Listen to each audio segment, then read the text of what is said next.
Hey everyone, welcome back to another round of Minecraft and Reddit chaos. Today's story takes a bad night out to a whole new level, messy, explosive, and a brutal reminder of how fast betrayal can flip your life upside down.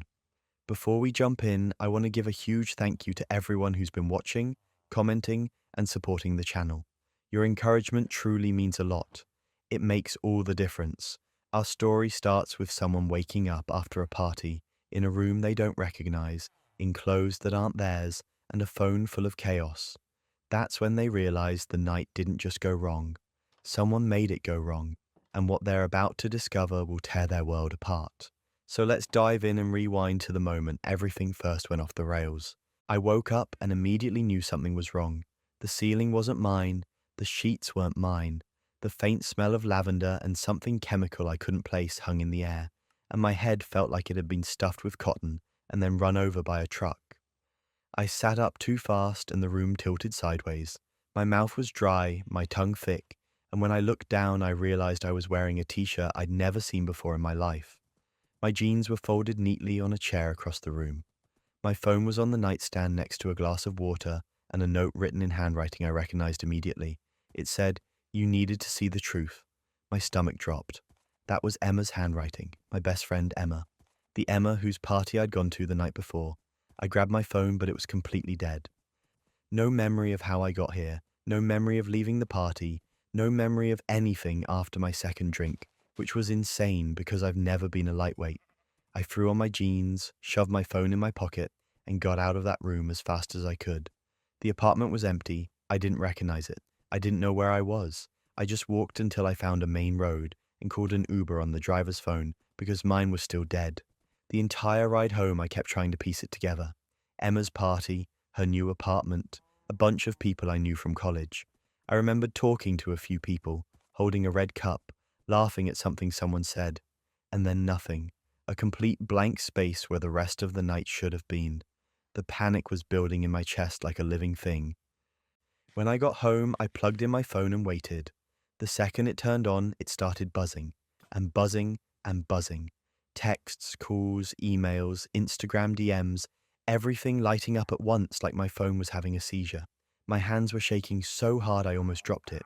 I opened my messages first. My mum, my sister, my ex-boyfriend, my co-workers, people I hadn't talked to in years, all of them saying some version of the same thing. What the hell? Are you okay? I can't believe you said that. Why would you tell everyone? Tell everyone what?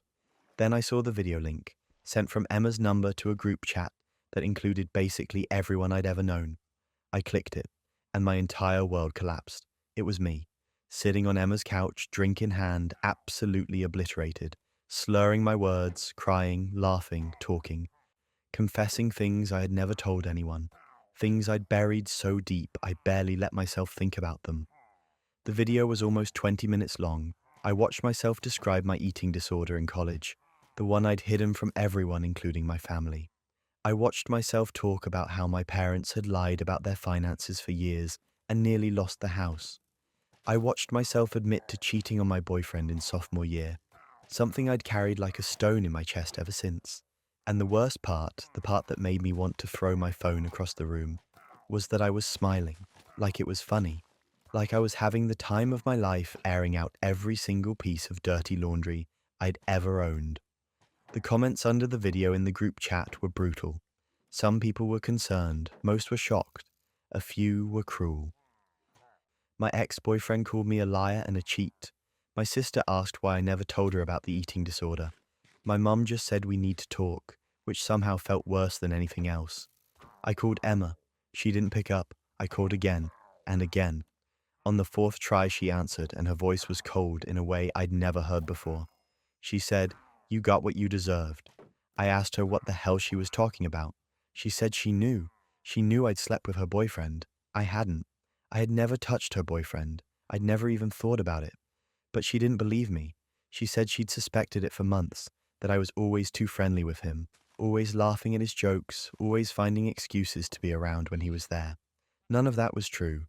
But in her head, she'd built this entire narrative and decided I was the villain. So she drugged my drink, slipped something in when I wasn't looking, waited for it to kick in, and then she asked me questions, recorded everything. She thought I'd confessed to sleeping with him. I didn't because I hadn't, but I confessed to plenty of other things instead. That's when everything unraveled. I hung up on her and immediately called the police. I told them everything, that she'd drugged me, filmed me without consent, and distributed the video. They took a report. They said they'd investigate. They said it could take time. Meanwhile, my life was falling apart in real time. My boss called me in for a meeting. Apparently, one of my coworkers had seen the video and flagged it to HR because I'd mentioned some things about the company finances that weren't exactly public knowledge. I tried to explain that I'd been drugged, that none of it was voluntary, but the damage was done. They put me on leave while they conducted their own investigation. My family wasn't much better. My mum was horrified about the eating disorder, kept asking why I never told her, like I'd personally betrayed her by suffering in silence. My sister oscillated between supportive and confused, unsure whether to be mad at me or mad for me. My dad just went quiet, which was somehow worse than anything else. And my ex-boyfriend, the one I'd cheated on years ago, sent me a long message about how he always knew something was off, how he'd wasted years of his life on me, how I was a liar and a fraud. Never mind that we'd broken up amicably, never mind that it had been almost a decade. He found a reason to make it about him. The police did follow up. They found evidence that Emma had purchased something online a few days before the party, some kind of sedative that wasn't technically illegal, but definitely wasn't something you slipped into someone's drink at a party. They charged her. She hired a lawyer. The case dragged on. But here's the thing about justice. It doesn't undo the damage. It doesn't unsend the video. It doesn't erase the fact that everyone I knew had seen me at my lowest, confessing things I never wanted anyone to know. Emma eventually pled guilty to a lesser charge. She got probation and community service. She had to pay a fine. She lost some friends, but she didn't lose her job. She didn't lose her family. She didn't have to sit in a room with her mother and explain why she'd hidden an eating disorder for years. She didn't have to rebuild her entire reputation from the ground up. I did. It's been almost a year now. Some people have forgiven me, or at least moved on. Some people haven't. My relationship with my family is still weird, still strained in ways it wasn't before. I'm in therapy, which helps, but there are days when I still feel like that girl on the couch, slurring her words and spilling her guts to a camera she didn't know was recording. The truth didn't ruin me. Emma did. And the worst part is that she thought she was exposing me for something I didn't even do. She destroyed my life over a lie she told herself. They say the truth will set you free, but sometimes the truth is a weapon, and in the wrong hands, it'll burn your entire world to the ground. But that nightmare was just the beginning of what this week had in store, because the next person's story, they woke up next to someone who was supposed to be dead. I woke up to the sound of someone breathing next to me, not the quiet, peaceful breathing of a partner you've shared a bed with for years. This was different, heavier, unfamiliar in a way that made my skin prickle even before I was fully conscious. I kept my eyes closed for a second, trying to orient myself, trying to remember if I'd brought someone home last night. But I hadn't. I'd gone to bed alone like I had every night for the past 5 years. I turned over slowly and my heart stopped. Marcus, my fiancé Marcus, the man who died in a car accident 5 years ago, the man I'd buried, the man I'd mourned until I thought the grief would swallow me whole. He was lying in my bed, eyes closed, chest rising and falling like this was the most natural thing in the world. I screamed. I couldn't help it. The sound tore out of me before I could even think, and his eyes snapped open. He looked terrified, hands up like he was trying to calm a wild animal, and for a moment we just stared at each other. He looked exactly the same.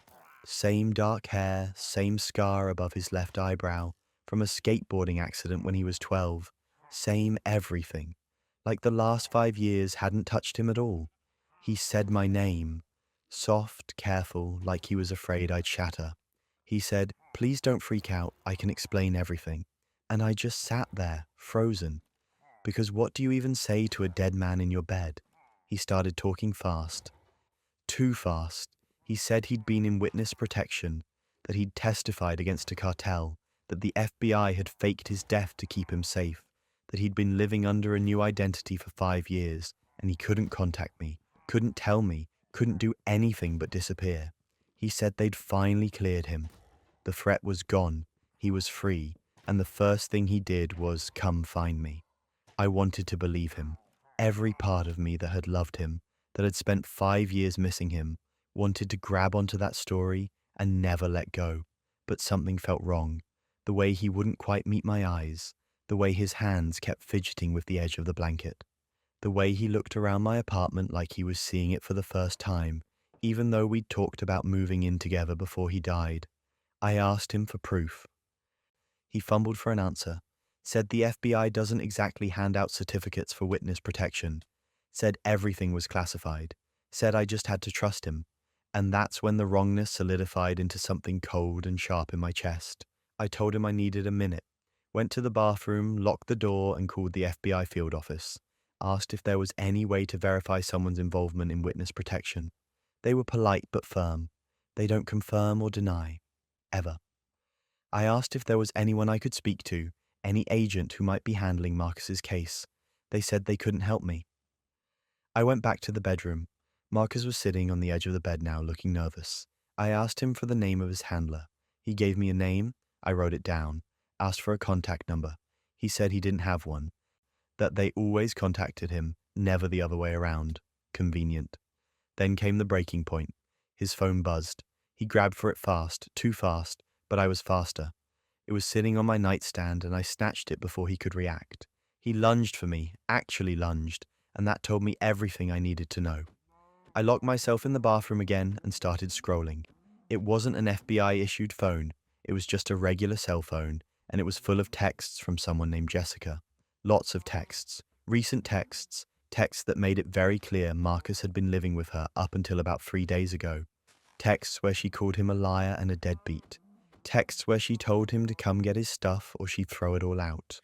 Texts where she said she couldn't believe she'd wasted 2 years on him. 2 years. He'd been with her for 2 years, which meant he'd started seeing her 3 years after he supposedly died.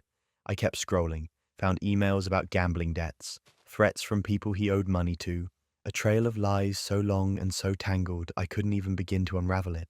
And then I found the real story, buried in an email to his brother. He'd faked his death, actually faked it, staged the car accident with help from some sketchy people he knew, collected on a small life insurance policy I didn't even know existed, and disappeared. He'd been running from debts he'd racked up before we got engaged, debts I'd never known about. He hadn't been in witness protection. He'd been hiding. And when his new life fell apart, when Jessica finally got sick of his nonsense and kicked him out, he came crawling back to me. Probably thought I'd be so grateful to have him back from the dead that I wouldn't ask questions. I came out of the bathroom holding the phone. He saw my face and knew it was over. He started backtracking immediately, saying it wasn't what it looked like, saying he could explain, saying he'd made mistakes, but he still loved me. And here's the thing, maybe he did love me in whatever broken way he was capable of, but he loved himself more. He loved the easy way out. He loved having a backup plan. I called the police, told them everything. He tried to leave, but I'd locked the front door and pocketed the key. He actually begged me not to do this, said it would ruin his life, said we could work it out. Like I owed him something. Like the 5 years I'd spent mourning him, rebuilding myself, learning to live without him. Like all of that was just a minor inconvenience. The police came, they arrested him. Fraud, identity theft, insurance fraud, the list kept growing. Turns out faking your own death is extremely illegal, and the people he'd scammed along the way were more than happy to add to the charges. His brother got dragged into it too for helping him stage the accident. If you've made it this far into the chaos, you're as addicted to Reddit drama as I am. Make sure to subscribe and tell me where you are watching from in the comments below. I love seeing this community grow. Now, back to Marcus being dragged away in handcuffs, because the nightmare doesn't end there. What came next forced me to rebuild my entire sense of trust. Watching him get taken away should have felt like closure. It didn't. It felt like grief all over again. Except worse, because this time I wasn't mourning the man I loved. I was mourning the fact that he'd never existed in the first place.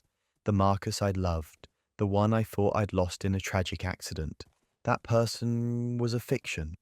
A story I'd told myself because the truth was too ugly to look at. The investigators found more, so much more. He'd done this before, in smaller ways. Lied to previous girlfriends, borrowed money he never paid back. Always had an excuse, always had a sob story. I talked to Jessica eventually. She reached out after seeing the news. She'd believed him too, believed he was getting his life together, believed he loved her, believed all of it right up until the moment she found evidence he was already looking for his next target. That's what I was. A target. Someone he thought he could manipulate because I'd loved him once, and maybe, just maybe, I'd be dumb enough or desperate enough to love him again. The case took months to resolve. He pled guilty to avoid a longer sentence, but still got 3 years. 3 years for destroying my life twice. Didn't seem like enough. His family tried to contact me, tried to apologize on his behalf, tried to explain that he'd always been troubled, always made bad choices, like that was supposed to make me feel better. I'm in therapy now. Had to be. Because how do you trust anyone after that? How do you let someone in when the person you loved most in the world turned out to be a con artist who saw you as a safety net? I'm working on it, slowly. Some days are better than others. The ghost I'd mourned became the criminal I exposed. And honestly, I think I prefer him in prison. At least there I know exactly where he is and that he can't hurt anyone else. At least there the story has an ending, even if it's not the one I wanted. Speaking of trust issues, the next person discovered their own sister had been hiding something that would torch their entire life. I never thought my sister would be the one to destroy me in front of our entire family. But there I was, sitting at Thanksgiving dinner, fork halfway to my mouth, when Laura stood up with her wine glass and decided to detonate my life. She cleared her throat like she was about to make a toast. Everyone turned to look at her. My mom smiled. My dad raised his glass.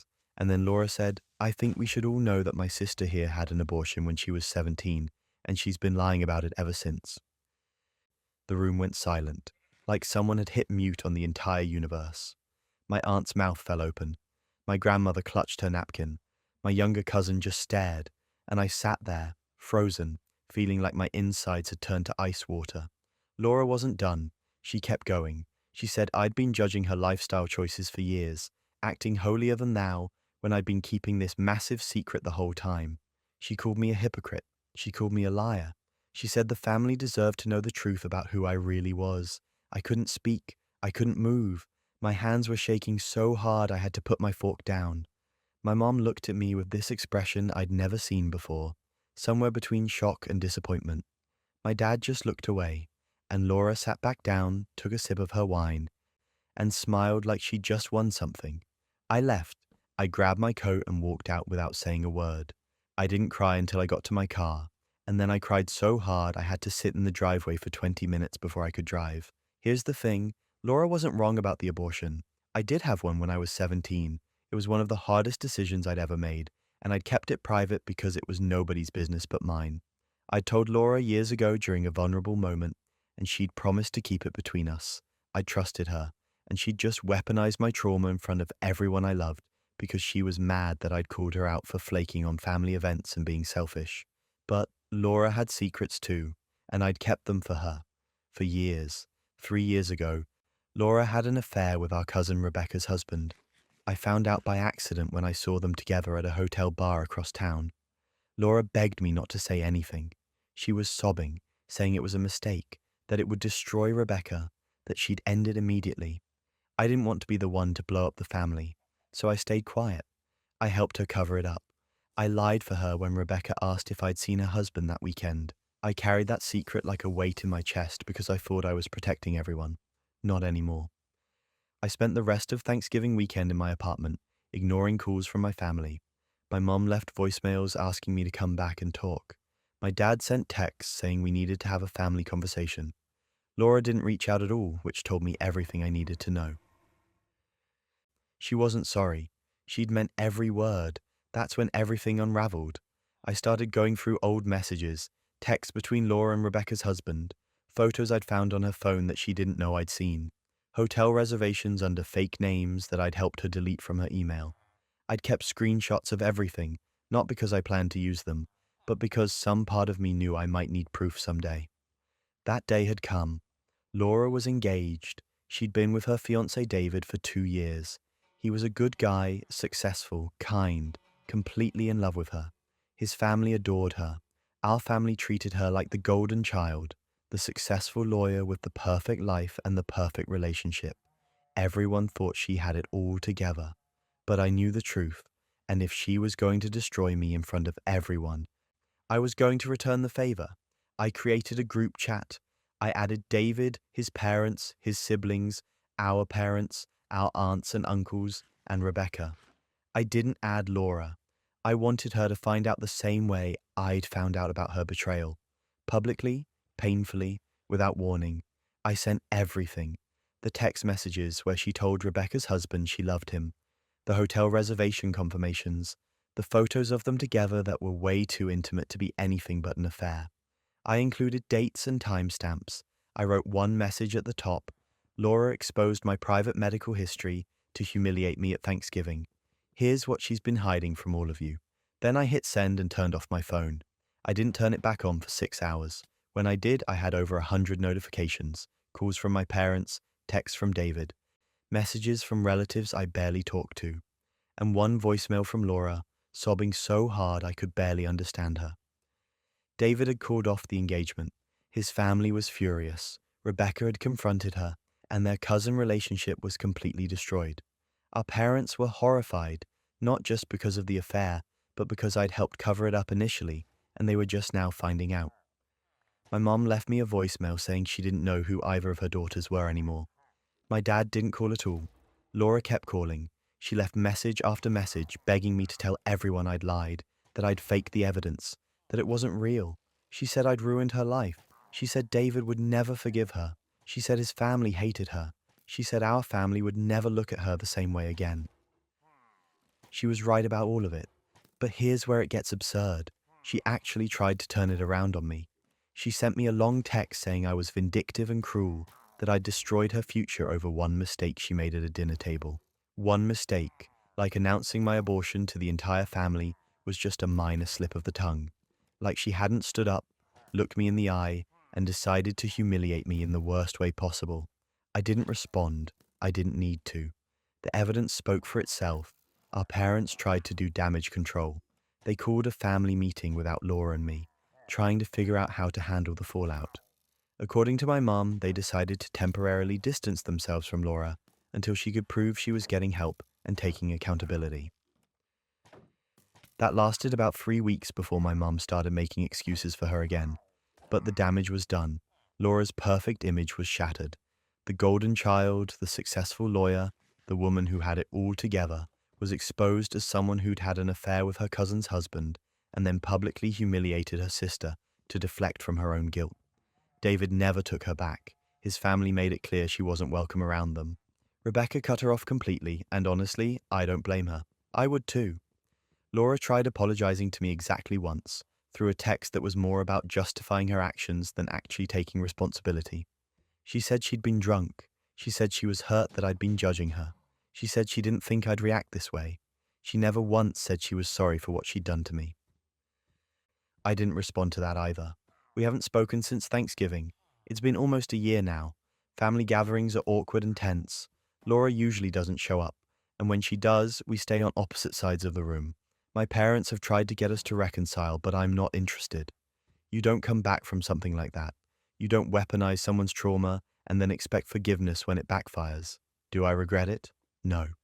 She made a choice to expose me. I made a choice to expose her. The only difference is that my secret was a private medical decision I made as a teenager.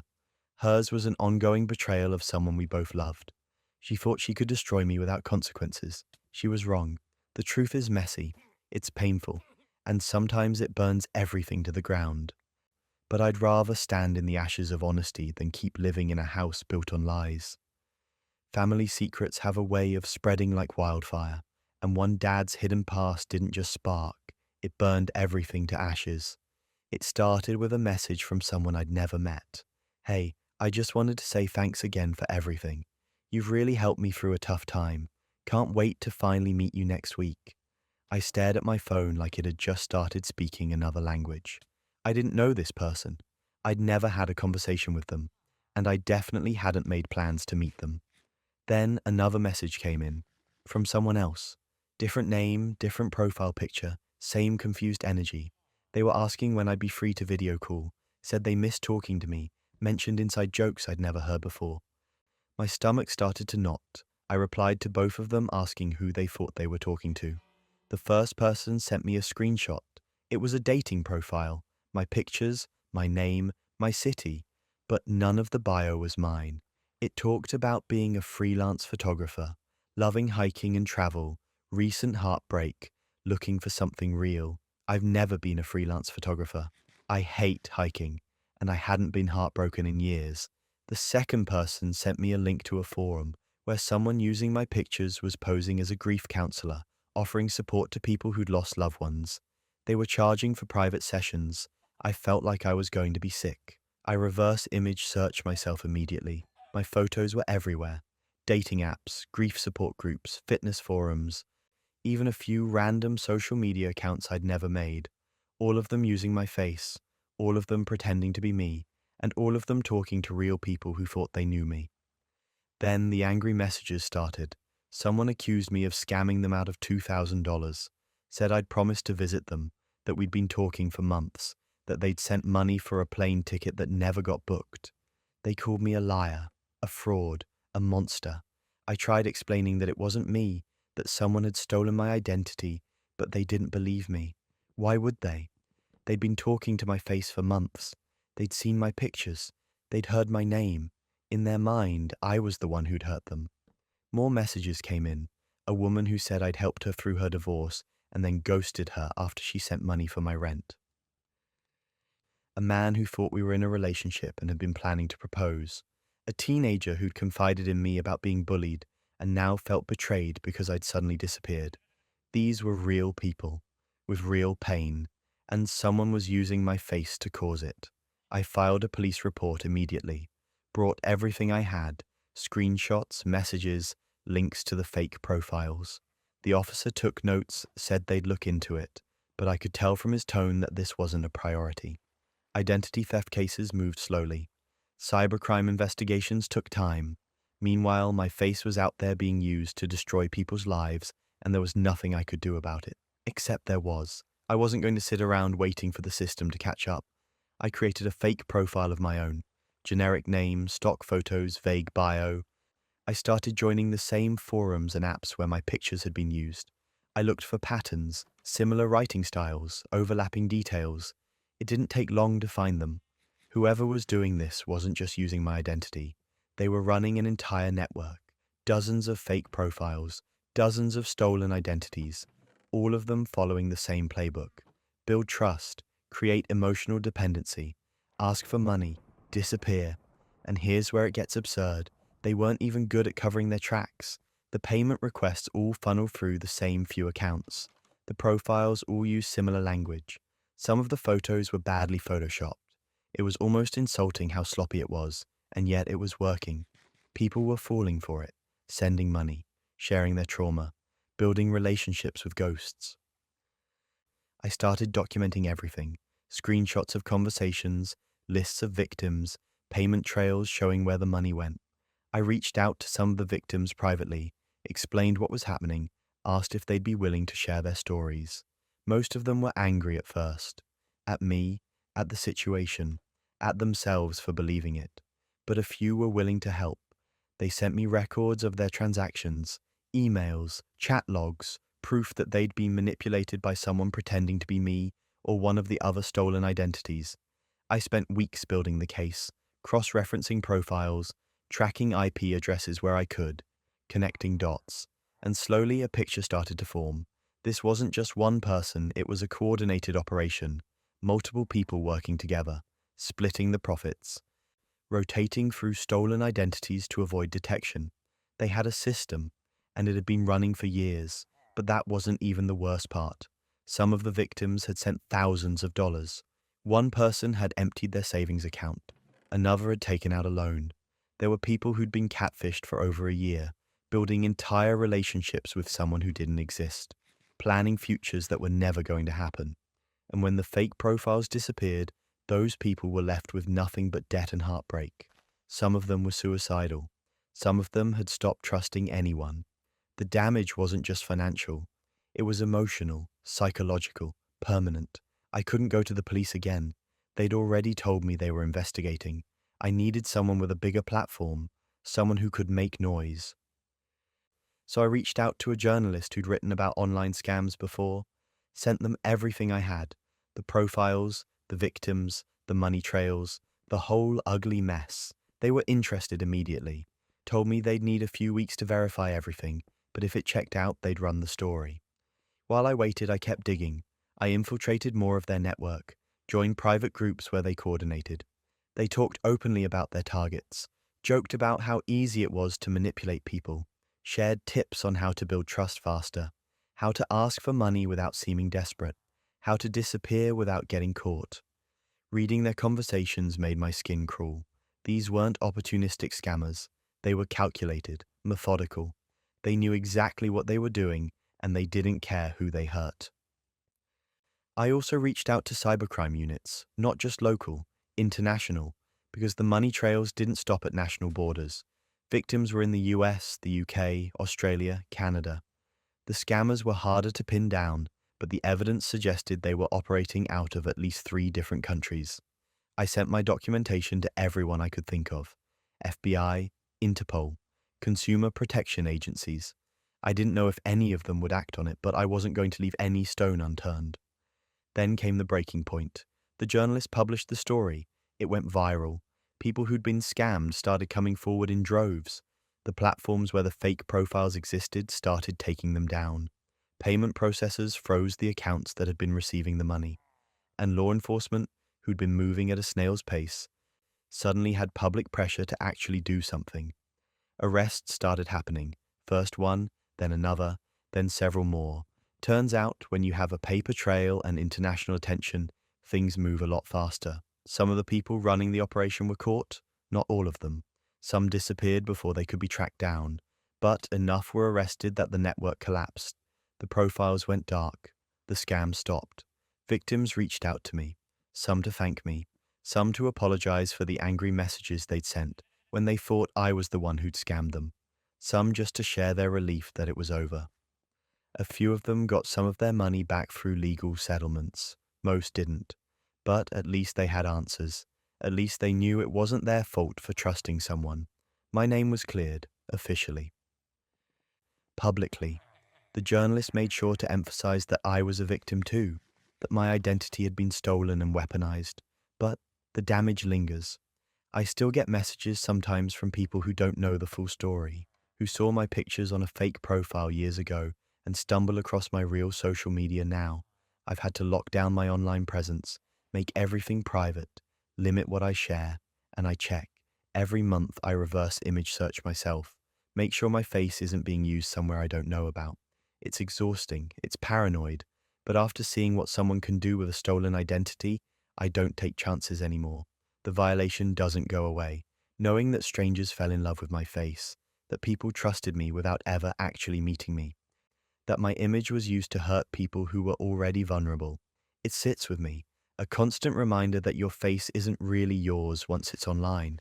Anyone can take it, anyone can use it, and the damage they cause with it becomes yours to clean up.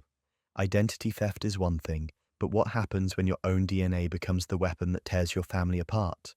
I took one of those DNA tests on a whim. You know the kind. Spit in a tube, mail it off, wait 6 weeks, and then get a breakdown of where your ancestors came from. I thought it would be fun. Maybe I'd find out I was part Italian or had some distant cousin in Sweden. My friends had all done it and posted their results on social media, so I figured why not? It was just supposed to be a fun thing to talk about at dinner parties. The results came back and the ancestry part was boring. Mostly European, some Irish, nothing surprising. But then I scrolled down to the relatives section, and that's where everything fell apart. There was a match labeled as a close relative. Half sibling, the site said. Confidence level extremely high.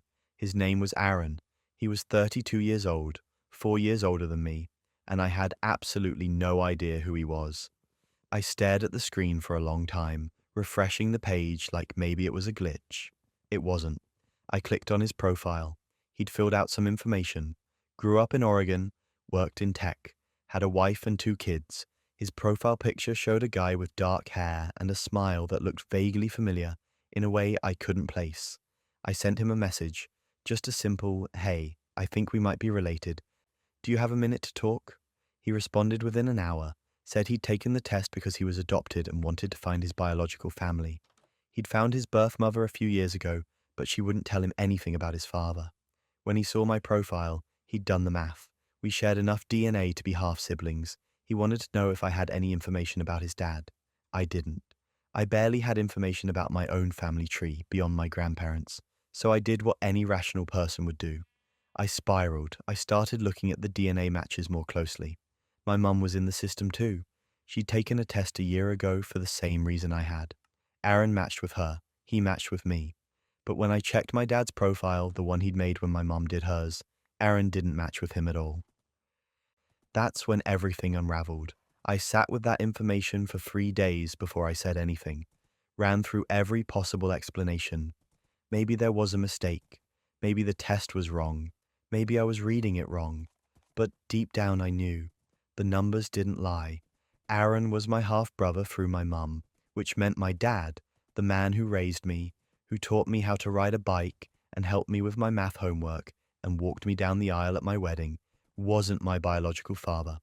I confronted my mum first, didn't even plan it, just blurted it out over coffee one morning when she came by to drop off some mail that had been sent to her house by mistake. I asked her point blank, "Who is Aaron? Why does he share DNA with me? Why doesn't Dad?" She went white, like all the blood just drained out of her face in one go. She set down her coffee cup and her hands were shaking. She asked me how I knew. I showed her the DNA results, and then she started crying. The affair happened 28 years ago. She was working as an executive assistant for a law firm. Her boss was a partner, married, successful, charming. She said it was a mistake, that it only happened a handful of times, that she ended it as soon as she realized she was pregnant. She told my dad everything. He was devastated, she said, but he loved her. He wanted to make it work. They agreed to raise me as his. The biological father, her boss, wanted nothing to do with it. He paid her a lump sum to keep quiet and stay out of his life.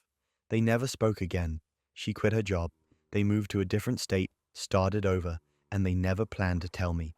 I asked her why. Why keep this a secret for almost 3 decades? She said she wanted to protect me.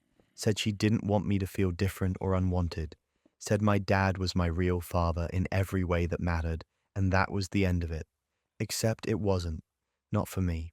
I called my dad, the man I'd called dad my entire life, asked him if he knew. He said yes, he'd always known. He said it didn't matter to him, that I was his daughter no matter what some tests said, and I lost it. Told him he should have told me. Told him I deserved to know the truth. Told him he wasn't my real father, and I didn't know who I even was anymore. The second those words left my mouth, I regretted them. I could hear him breathing on the other end of the line, this shaky, broken sound, and then he just said, "Okay," and hung up. He didn't call me back, didn't text, nothing. But that wasn't even the worst part. I reached out to my biological father, found him through some internet sleuthing. He was still a partner at the same law firm, still married to the same woman, still living his perfect little life. I sent him an email, told him who I was, told him I knew about the affair, told him I just wanted to talk. He responded through a lawyer, a cease and desist letter, said any further contact would be considered harassment, said he'd fulfilled his financial obligations 28 years ago and had no interest in reopening that chapter of his life. Said he had a family to protect and I was not part of it. It was like being rejected twice, once before I was even born, and again now as an adult just looking for answers. My parents' marriage didn't survive the fallout. My dad said he couldn't look at my mum the same way anymore, not after watching me fall apart over a secret they'd both agreed to keep. My mum said he was using this as an excuse to leave, that he'd been unhappy for years, and this was just the final straw. They separated 2 months after I found out. I haven't been able to forgive myself for that, for being the catalyst that blew up their marriage after 28 years. My relationship with my dad is fractured. He says he forgives me for what I said, but there's this distance now that wasn't there before. Like I drew a line between us, and neither of us knows how to cross it. We talk, but it's surface level stuff. How's work? How's the weather? I miss him. I miss the version of us that existed before I knew the truth. Aaron and I are in touch. He's a good guy. We've met up a few times, swapped stories, tried to build some kind of relationship. It's weird. He's my brother, but also a stranger. We don't have shared memories or inside jokes or any of the things that make siblings feel like siblings. We're just two people connected by DNA and a mother who made a choice a long time ago. I'm in therapy now, trying to figure out who I am in the context of all this. My therapist keeps saying that identity isn't about biology. It's about the life you've lived and the people who've shaped you. I'm trying to believe that. Some days I do. Most days I don't. The truth didn't set me free. It locked me in this prison of confusion and grief and anger that I can't seem to escape. I keep thinking about what my life would look like if I'd never taken that test, if I'd just stayed in the dark. Maybe ignorance really is bliss. Maybe some secrets should stay buried, because now I know the truth, and all it's done is destroy the family I thought I had. And if you think discovering hidden parentage is rough, wait until you hear how one person's coworker turned their workplace into an absolute war zone. I never thought I'd be the person sitting in a suspension meeting, staring at HR across a conference table, while they asked me if I understood the severity of leaking confidential client information. I kept saying I didn't do it. They kept showing me emails with my name on them, my account, my supposed digital fingerprints, all over a massive data breach that could cost the company millions. Derek had set me up, and he'd done it perfectly. We'd worked together for 3 years, same team, same projects, same tight deadlines that sometimes had us in the office until midnight. I thought we were friends. We'd grabbed drinks after work, complained about management, traded horror stories about difficult clients. I'd even covered for him once when he missed a major deadline because of a family emergency. So when I got called into that meeting and saw the evidence, my first thought wasn't that Derek had betrayed me. It was that someone had hacked both of us. I was wrong. The emails were damning. Messages sent from my account to an outside email address containing proprietary client data, pricing strategies, upcoming campaign details that were supposed to be locked down tighter than Fort Knox. The timestamp showed they'd been sent over the course of 2 weeks. HR showed me login records that matched my typical work hours. They showed me the IP address, which traced back to my workstation. Everything pointed to me. I told them I didn't send those emails. I told them someone must have accessed my account. They asked if I'd shared my password with anyone. I hadn't. They asked if I'd left my computer unlocked. Sometimes, sure, but only when I was grabbing coffee or going to the bathroom. They asked if I had any proof that someone else had done this. I didn't. Not yet. They suspended me pending a full investigation, sent me home with a warning that if the investigation confirmed what they suspected, I'd be terminated and they'd pursue legal action. I walked out of that building feeling like my entire world had just caved in. 5 years at this company. 5 years of late nights and successful campaigns and climbing the ladder. Gone in one meeting. I called my friend Jamie from IT that night. We'd gone to college together and she'd gotten me the job here in the first place. I told her everything. She believed me immediately, which helped more than I can explain, but belief wasn't going to save my career. Evidence was. Jamie couldn't officially help me because she'd get fired too, but she could tell me where to look.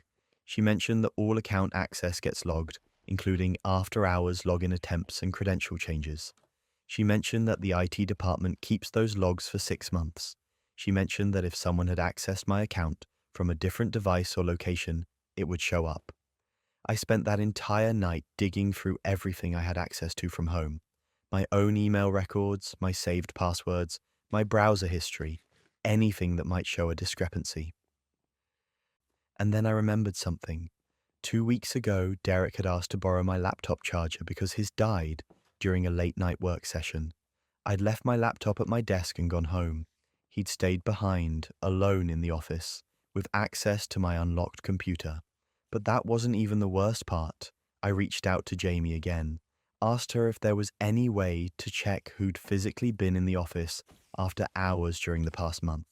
She said the building has keycard logs. Everyone scans in and out. She couldn't pull them herself without raising flags, but she told me who to ask. I filed a formal request through my lawyer, claiming I needed the information for my defense. The logs came back 3 days later. Derek had been in the office after hours 11 times in the past month. Always late at night, always alone, and most importantly, his access times matched up almost perfectly with when those fake emails were sent from my account. He'd also accessed the office on a Sunday 2 weeks ago, which nobody does unless there's an absolute emergency. That was the day the first leaked email was supposedly sent. I had timestamps, I had keycard evidence, but I needed more. I needed proof that he'd actually logged into my account, and I needed to know why. That's when I found Sarah. Sarah had worked in our department 2 years ago. She'd resigned suddenly, and I'd always thought it was weird because she'd been great at her job and seemed happy. I found her on LinkedIn and sent her a message asking if we could talk. She called me within an hour. She told me everything. Derek had framed her too. Different method, same result. He'd made it look like she'd been taking credit for his work, falsifying project reports, undermining him to management. She'd fought it for a while, but eventually the stress got to be too much and she just resigned.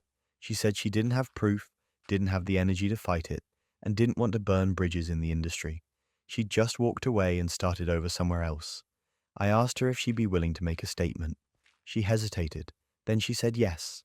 She was tired of letting him get away with it. Things went from bad to unhinged. I compiled everything. The keycard logs showing Derek in the office during the exact times the emails were sent. The IT access records that Jamie had quietly pointed me toward, showing login attempts to my account from Derek's workstation. Sarah's written statement detailing what he'd done to her. Screenshots of messages where Derek had asked to borrow my charger and stay late that night. I even found a digital trail showing he'd researched how to send emails from someone else's account without getting caught. He'd Googled it on his work computer like an absolute amateur. I didn't go to HR. They'd already made up their minds about me, and I didn't trust them to handle it properly.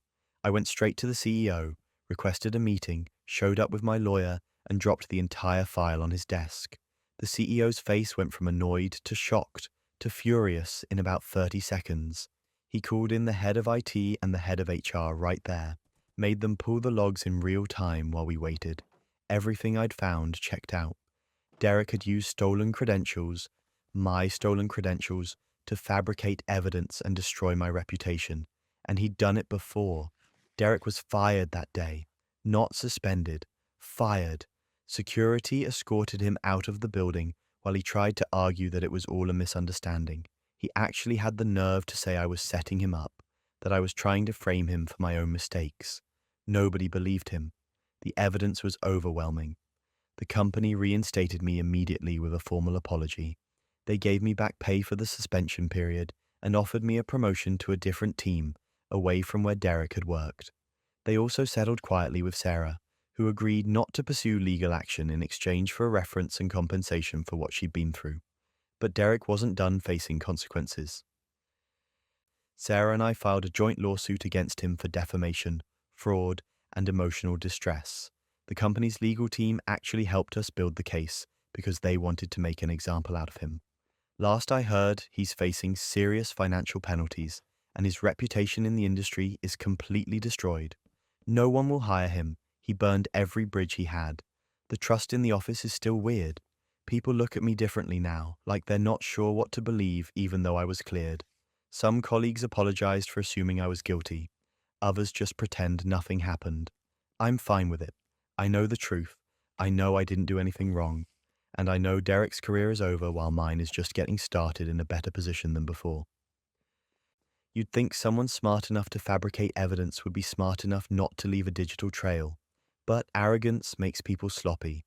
Derek thought he was untouchable, thought he could get rid of anyone who threatened him or got in his way. He was wrong. I still wonder sometimes why he did it. Was I too good at my job? Did I get a project he wanted? Was it just pure jealousy? I'll probably never know. And honestly, I don't care anymore. He's gone. I'm still here. That's all that matters. Workplace betrayal hits different when it comes from the very top, and this next story shows exactly how rotten leadership can truly get. I spent 6 months on that proposal. 6 months of late nights, endless revisions, client research, market analysis, and strategy sessions that left me exhausted and caffeinated in equal measure. It was the kind of project that could change the trajectory of our entire department, maybe even the company. A revolutionary approach to client retention that would save millions and fundamentally shift how we operated. And it was mine. Every single word, every data point, every innovative solution came from my brain. So you can imagine how I felt sitting in that conference room, watching my boss, Richard, present it to the executive team as his own brainchild. He stood there in his expensive suit, clicking through the slides I'd designed, explaining concepts I'd developed, answering questions with talking points I'd written. He was smooth, confident, charismatic in that way that makes executives nod approvingly and think about promotions. And not once, not a single time, did he mention my name. I wasn't even in the room. I found out about the presentation from a colleague who asked me afterward if I was excited that my work was being showcased. I told her I had no idea what she was talking about. That's when I learned Richard had scheduled the meeting without telling me, taken my files from the shared drive, and presented the entire proposal as something he'd been developing. When I confronted him later, he gave me this patronizing smile and said that as the department head, all work produced by his team was technically his work. He said I should be grateful for the learning opportunity and that this kind of initiative would help my career growth. My career growth, while he walked away with a promotion and a $20,000 bonus. I was furious, the kind of furious that makes you want to march into HR and scorch the earth. But I didn't. Because I knew Richard had connections. He golfed with the VP, his wife was friends with someone on the board. If I went in hot, emotional, making accusations without proof, I'd be labeled difficult and shown the door. So I played it smart. Here's the thing about being meticulous. I'd kept everything, every single draft from the very first brainstorming session, every email where I'd outlined ideas and asked for feedback, every time-stamped document showing the proposal's evolution from rough concept to polished presentation. I had meeting notes, research files, even voice memos I'd recorded while driving home with new ideas. It was all there, organized chronologically, showing beyond any doubt that this project was mine from conception to completion. Richard had nothing. He'd taken the final version and run with it, but he had no trail. No early drafts, no development process, no proof that he'd contributed anything beyond his name on the title slide. I waited 2 weeks, let Richard settle into his new role, let the executives congratulate themselves on promoting such an innovative thinker. Then I scheduled a meeting with Richard's new boss and the VP, saying I had concerns about project continuity and wanted to ensure the proposal's implementation stayed true to its original vision. They agreed immediately. After all, I was just a concerned team member wanting to help. I walked into that meeting with a folder full of evidence and a calm, professional demeanor that masked the fact that my heart was pounding. I started by saying I wanted to clarify some details about the proposal's development, since I'd been the primary researcher and strategist. I could see Richard tense up across the table. His new boss looked confused. The VP leaned forward with interest. Then I presented everything. I pulled up the shared drive history, showing that the first draft had been created by me 6 months ago. I showed emails where I'd pitched the concept to Richard, and he'd told me to explore it further. I walked them through the evolution of the project, explaining how each phase had developed, showing my notes and research at every stage. I even had a side-by-side comparison of my final draft and the version Richard had presented. They were identical except for one thing. He'd changed the author name. But that wasn't even the worst part. As I was presenting, Richard tried to interrupt, said that he'd provided guidance and oversight, that his leadership had shaped the direction. So I pulled up the email chain, every single piece of feedback he'd given me over 6 months. There were exactly 4 emails. 3 of them said, "Looks good, keep going." 1 said, "Make sure the numbers are accurate." That was the extent of his contribution. The VP's expression shifted from interested to absolutely livid. He asked Richard directly if he had any documentation showing his involvement in developing the proposal. Richard stammered. He said he didn't keep detailed files like that he trusted his team to handle the documentation while he focused on big-picture strategy. The VP asked him to explain the methodology behind the client retention model. Richard couldn't. He literally could not explain the core concept of the proposal he'd claimed to create because he didn't understand it. I just sat there, watching this man who'd stolen 6 months of my work crumble under the weight of his own lie.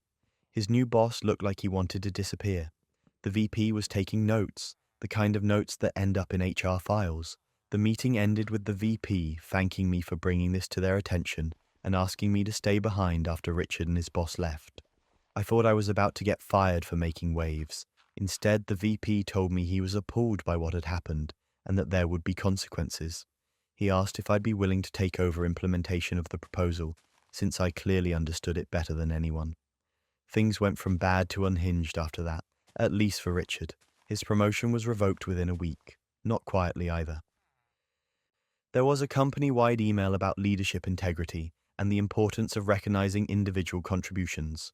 Richard was demoted back to his previous role, but even that didn't last long.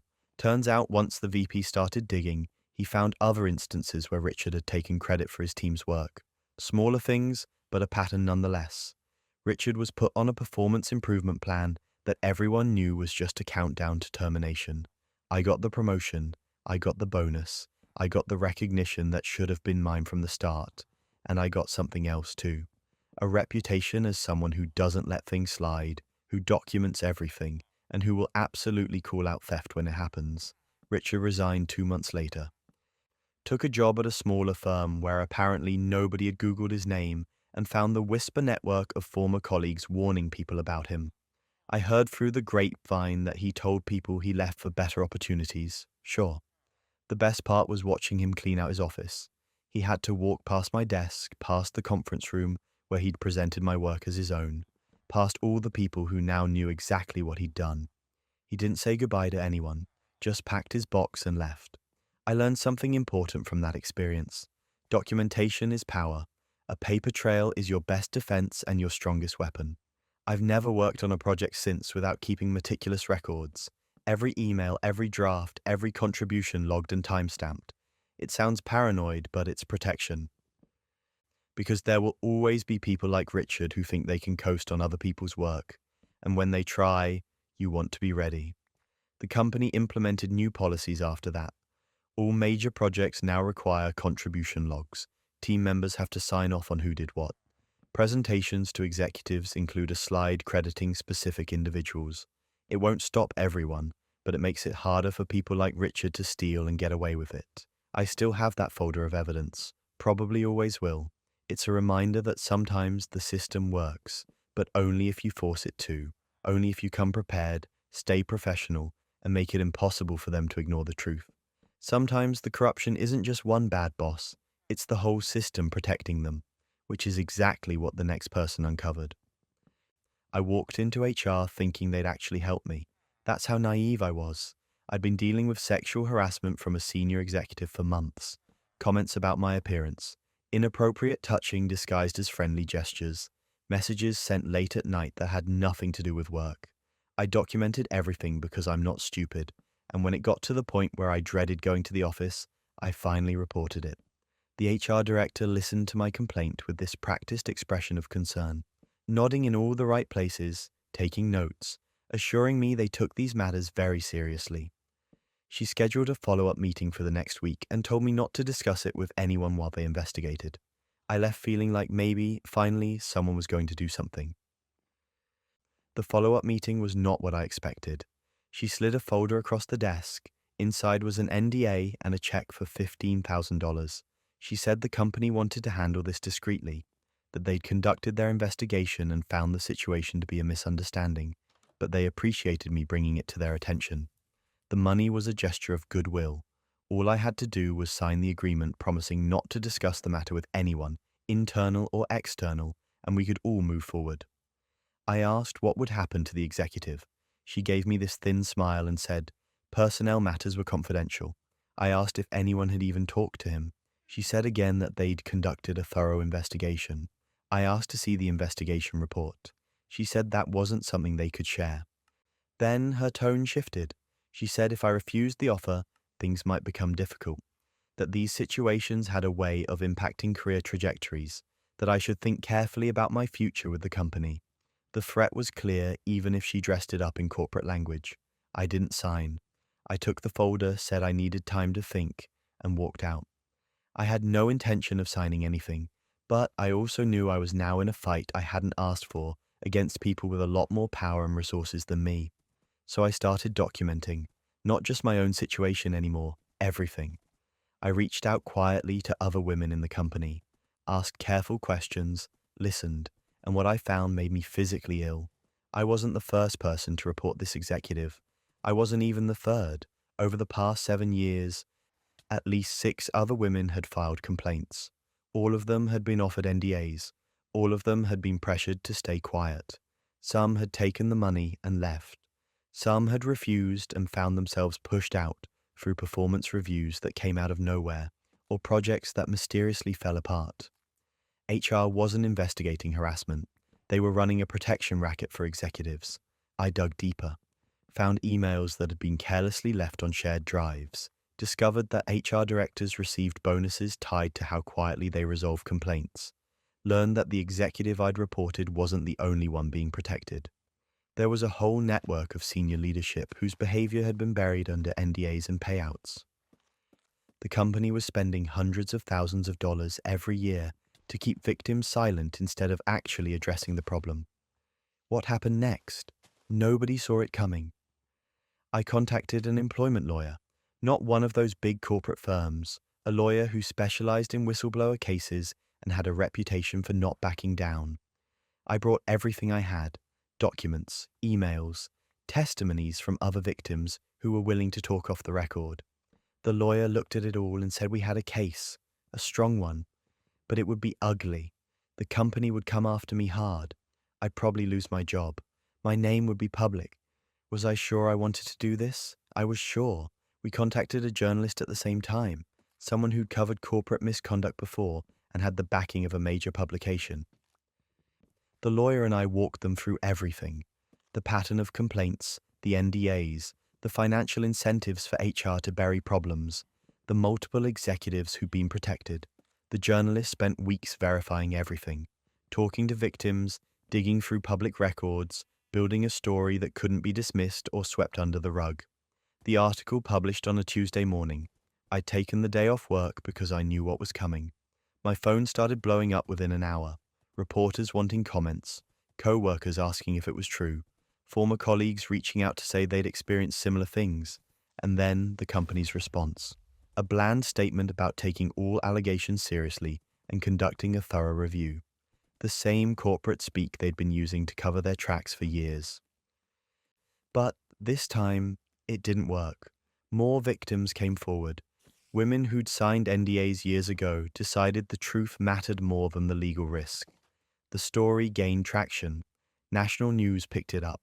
Social media exploded, and suddenly the company couldn't hide behind carefully worded statements anymore. Federal investigators got involved. The Department of Labor, the EEOC, multiple agencies opening inquiries into the company's practices. The executive who'd harassed me was fired within a week. Not quietly, not with a golden parachute, publicly terminated and facing criminal charges for some of his behavior that crossed from harassment into assault. 3 HR directors were let go. The chief people officer resigned. The company's stock dropped. Clients started pulling contracts. It was a full-blown crisis. And honestly, watching it unfold felt surreal. Like I'd pulled one thread and the whole rotten tapestry had come apart in my hands. They came after me exactly like the lawyer said they would. Tried to claim I'd violated company policy by sharing confidential information, threatened legal action, dug into my employment history looking for anything they could use against me. But we were ready. Every move they made, we countered. Every threat, we documented. They were fighting a battle they'd already lost in the court of public opinion. The class action lawsuit came together fast. Dozens of former and current employees joined. The company tried to fight it, but their legal position was indefensible. They settled. The payout was significant. Not life-changing money for most of us, but enough to matter. Enough to acknowledge the harm they'd caused. More importantly, the settlement came with mandated policy changes, independent oversight of HR, mandatory harassment training that wasn't just a box to check, real consequences for executives who abused their power. I won't pretend it wasn't exhausting. The whole process took almost 2 years. 2 years of lawyers and depositions and journalists and public scrutiny. 2 years of reliving the harassment over and over. 2 years of watching people I'd considered friends distance themselves because I'd become controversial. It was re-traumatizing in ways I hadn't anticipated. There were days I wanted to quit, days I wondered if it was worth it. But then I'd get a message from someone who said the article had given them courage to report their own harassment. Or I'd read about the new policies being implemented. Or I'd see that the executive who'd tormented me was actually facing real consequences for once. And I'd remember why I'd done it. The company's culture has changed. Slowly. Painfully. with a lot of resistance from old guard leadership who still think the way things were done before was fine. But new leadership came in, people who genuinely seemed interested in fixing the broken system. They cleaned house, brought in external consultants, actually started listening when employees raised concerns. It's not perfect, probably never will be, but it's better. I eventually left for another company, somewhere with a healthier culture and leadership that didn't need a public scandal to treat people with basic respect. Some people said I should have stayed and helped rebuild. Maybe they're right, but I'd given enough. I'd fought the fight I needed to fight. Someone else could take it from there. Looking back, I'm proud I refused to sign that NDA. Proud I fought back instead of taking the money and staying quiet. Because silence is what they count on. Silence is how corruption thrives. And the moment enough people decide they're done being silent, the whole rotten system collapses. Corporate corruption is brutal, but nothing stings quite like being betrayed in front of your entire team during what should have been a routine meeting. During a department meeting, my colleagues threw me under the bus for a project that had crashed and burned spectacularly. The kind of failure that gets people fired. The kind that makes executives start asking questions nobody wants to answer. And they decided I was going to be the answer. I sat there listening to them rewrite history in real time. Mark said I'd been leading the timeline decisions. Jessica claimed I'd ignored her concerns about the vendor. David said I'd been unresponsive to emails about budget overruns. All three of them, people I'd worked alongside for years, just lied, straight-faced, to our boss and two VPs who'd flown in specifically for this post-mortem. The thing is, I'd warned them, explicitly, multiple times. I'd sent emails outlining exactly why this approach wouldn't work. I'd spoken up in planning meetings about the risks. I'd documented my concerns in shared project folders. And every single time, they'd overruled me, told me I was being too cautious, that I didn't understand the bigger picture, that they had it handled, they didn't have it handled. The project failed exactly how I'd predicted it would, and now they needed someone to blame who wasn't them. I didn't say anything during the meeting, just sat there taking notes while they built their case against me. Our boss looked disappointed. The VPs looked annoyed. I could see my career circling the drain in their expressions. When they asked if I had anything to add, I said I'd need some time to prepare a proper response and asked if I could submit a formal statement instead. They agreed, probably assuming I was going to fall on my sword to make this easier for everyone. I went back to my desk and started pulling files. Every email I'd sent with concerns, every meeting minute where I'd been noted as dissenting, every document where I'd outlined risks and been told to proceed anyway. I organized it chronologically, made it impossible to misinterpret, showed a clear pattern of me raising red flags and being overruled by the same three people who were now blaming me. I filed a formal complaint with HR and copied the executive team, attached all my documentation, made it very clear that I'd been made a scapegoat for decisions I'd actively opposed. HR scheduled a follow-up investigation meeting within 48 hours. But here's where it gets absurd. While I was digging through project files to build my defense, I found something that didn't make sense. Invoice records for vendors I'd never heard of, payments for services that didn't match any work I'd seen delivered. I started cross-referencing. The invoices were all approved by Mark, Jessica, and David. The vendor names looked legitimate but generic. Something felt off. I did some searching. The vendor companies were registered to addresses that didn't exist. Their websites were bare bones, clearly thrown together. The email domains had been created within the last year. These weren't real companies. They were shells, and my colleagues had been funneling project money into them for months. I brought everything to corporate compliance, told them I'd stumbled onto this while defending myself against the project failure accusations. They brought in external auditors. The investigation expanded fast. Turns out Mark, Jessica, and David had been running a scheme for over a year. They'd created fake vendor contracts, approved their own invoices, and split the money three ways. The project that failed, they deliberately mismanaged it because they were too busy embezzling to actually do their jobs. They'd stolen over $200,000 from the company. The auditors found bank records, email trails discussing how to divide the money, text messages about what to do if anyone started asking questions. They'd been sloppy because they never thought they'd get caught. They'd assumed their positions and reputations would protect them. Things went from bad to unhinged. When corporate compliance confronted them with the evidence, all three tried different strategies. Mark claimed he'd been tricked by the others. Jessica said she thought the vendors were legitimate and had just signed off on invoices without checking. David tried to say this was retaliation for them reporting my incompetence. None of it worked. The evidence was too clear. They were fired immediately, walked out by security that same day. The company filed criminal charges. Last I heard, they're all facing fraud and embezzlement charges that could mean actual prison time. Their careers in this industry are finished. Nobody's hiring people who got criminally charged for stealing from their employer. Meanwhile, I was completely cleared. The executive team apologized for not taking my warning seriously. HR compensated me for the stress and professional damage of being falsely accused. The project failure was officially attributed to their mismanagement and fraud in all company records. The irony is almost funny. They tried to destroy my career to cover up their failure. But that failure existed because they were too busy committing crimes to do their actual jobs. By making me the villain, they forced me to dig deep enough to find proof of what they'd really been doing. They literally investigated themselves by trying to frame me. I'm now leading the department's restructuring. The company promoted me to fill the void left by 3 simultaneous terminations. I'm rebuilding the team, implementing actual oversight processes, and making sure the projects we take on are properly vetted. It's more work than I ever wanted, but it's also more authority and a significant raise. Sometimes people really do give themselves enough rope. Mark, Jessica, and David could have just owned the project failure, could have said they made bad calls, learned from it, and moved on. It would have been a setback, but not career-ending. Instead, they chose to lie, to scapegoat, to double down on their mistakes, and in doing so, they exposed something so much worse. I think about that meeting sometimes, how confident they were, how certain they seemed that their version of events would be believed, how they looked at me like I was already gone. They'd underestimated how thoroughly I document everything. They'd underestimated how much I'd fight back when cornered. And most importantly, they'd underestimated how stupid it is to commit fraud while trying to frame someone else for incompetence. The whole situation could have ended my career.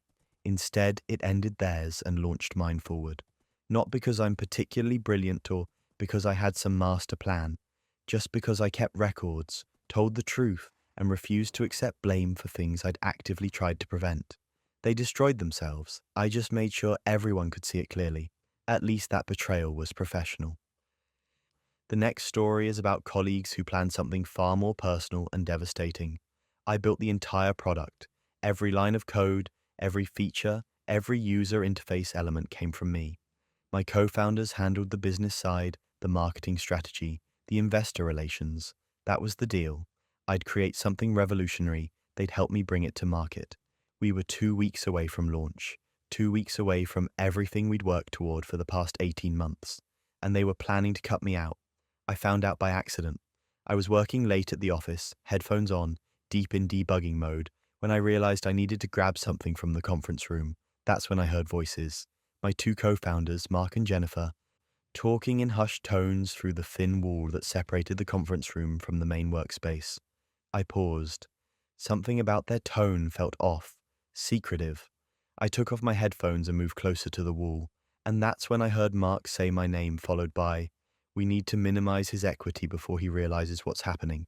After launch, we'll restructure, bring in a new CTO, tell the board he wasn't scaling with the company's needs." Jennifer agreed, said I was brilliant technically, but lacked the leadership skills for the next phase, said investors would understand, said they'd already been laying the groundwork, having quiet conversations, positioning me as a liability rather than an asset. She actually used the word liability, about me, the person who'd built everything they were about to profit from. I stood there frozen, listening to them plot my removal like I was some problem employee instead of a founding partner. They talked about timing, about optics, about how to handle the board. They talked about everything except the fact that without me, there would be no product to launch, no company, nothing. I didn't confront them. I just went back to my desk, packed up my laptop, and left. Drove home in complete silence because I didn't trust myself to think clearly while driving and processing betrayal at the same time. That night, I didn't sleep.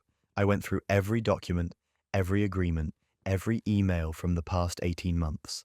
Our founders' agreement clearly outlined equity splits and contribution expectations. I'd met every deadline, exceeded every technical milestone, built features they hadn't even asked for because I believed in the vision.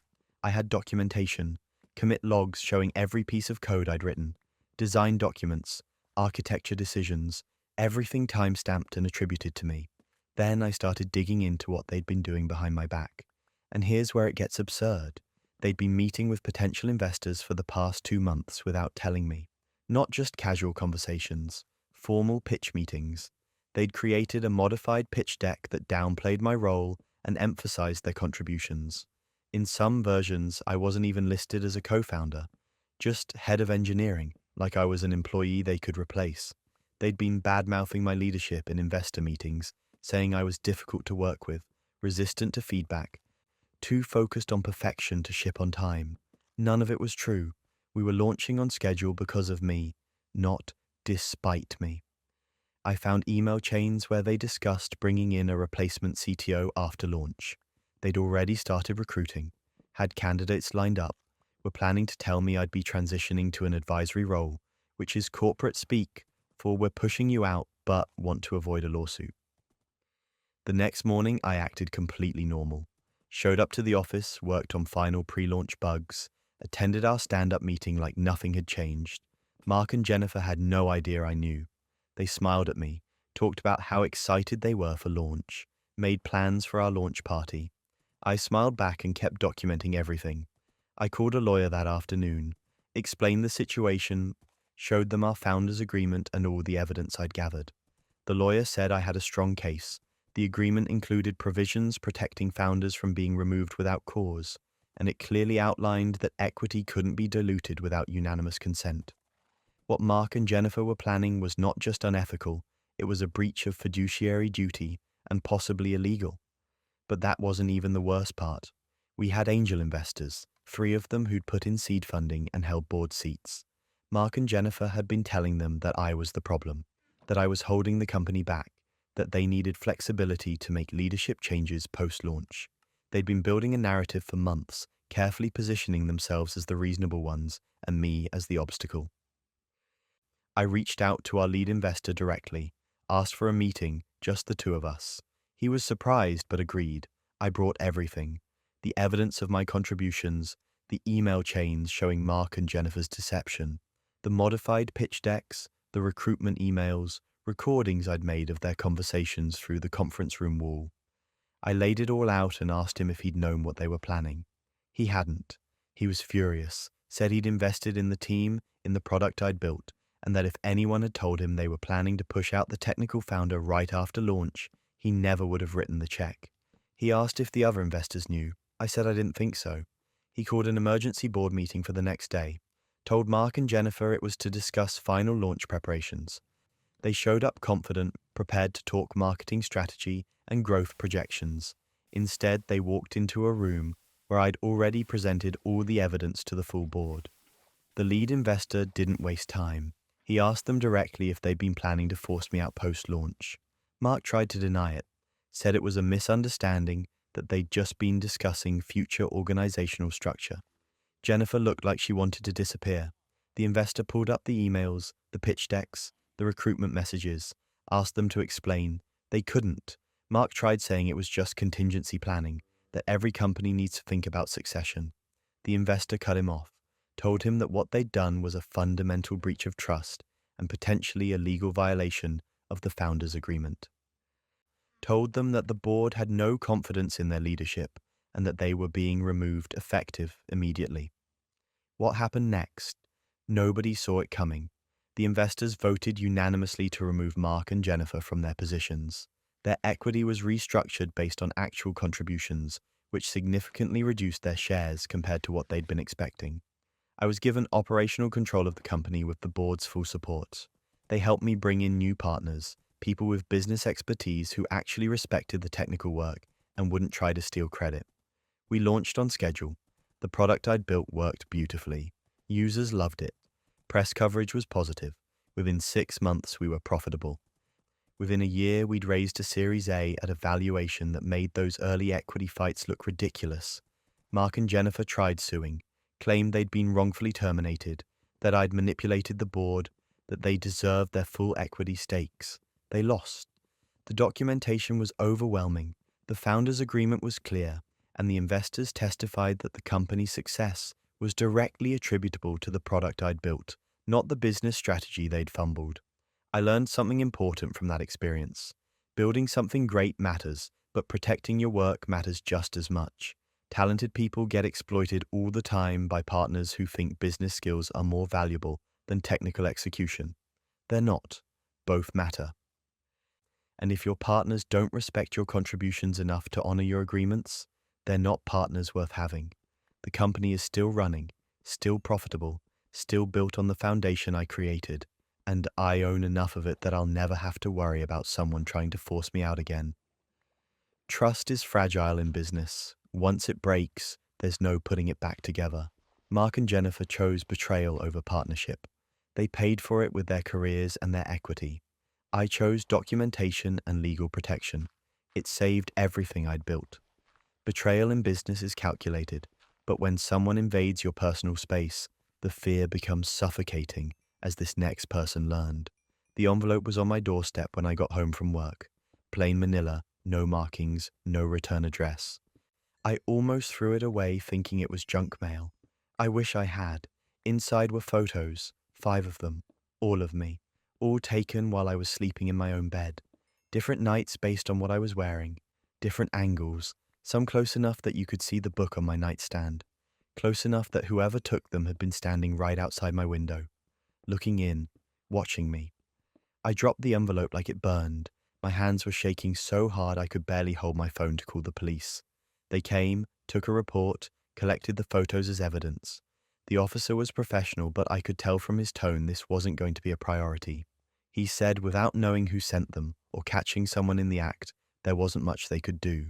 He suggested I install better locks and maybe some cameras. Then he left. And I was alone in an apartment that suddenly didn't feel safe anymore. I didn't sleep that night, just sat on my couch with every light on, staring at my bedroom window with the curtains drawn tight. I kept thinking about those photos. How many nights had someone been out there watching me? How long had this been going on before they decided to let me know? The next day, I maxed out a credit card buying security cameras. Put them everywhere. Front door, back door, every window, even inside facing the bedroom. I reinforced my locks, bought blackout curtains, started sleeping with a baseball bat next to my bed like that would actually help if someone got inside. A week passed. I started to think maybe it was a one-time thing, some creep trying to scare me who'd gotten bored and moved on. I was wrong. Another envelope. This time it had 7 photos, me cooking dinner, me on my couch watching TV, me walking from my bedroom to my bathroom, and one that made my blood run cold, me in the shower.